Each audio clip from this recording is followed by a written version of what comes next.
The testimony of Enoch was that he walked with God. And then because he walked with God, he qualified for the translation. So in order for you and I to qualify for the translation, we need to walk with God.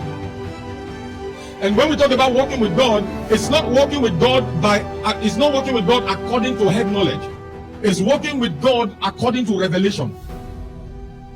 When you walk with God according to head knowledge, what you lay hold of in most cases is information. Now, in information, there are functions. Information that is not according to the Spirit of God cannot produce the transformation that is of God. Now, the information that is of God or from God is the only information that is able to produce the transformation that is of God. Now, the information that is from God that produces the transformation that is of God is what the scripture defines as revelation.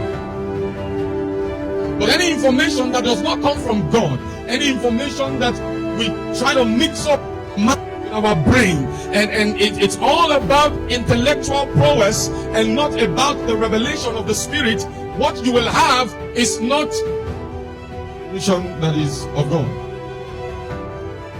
And of such is what the scripture describes in 1 Corinthians chapter 8, I believe verse 2, that says that knowledge puffeth up.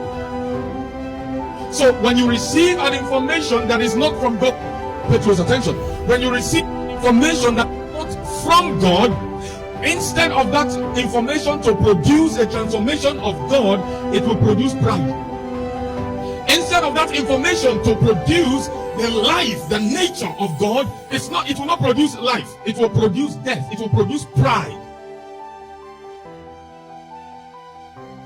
And if pride be found in you, listen, you cannot walk with God. And if you cannot walk with God, you cannot be translated.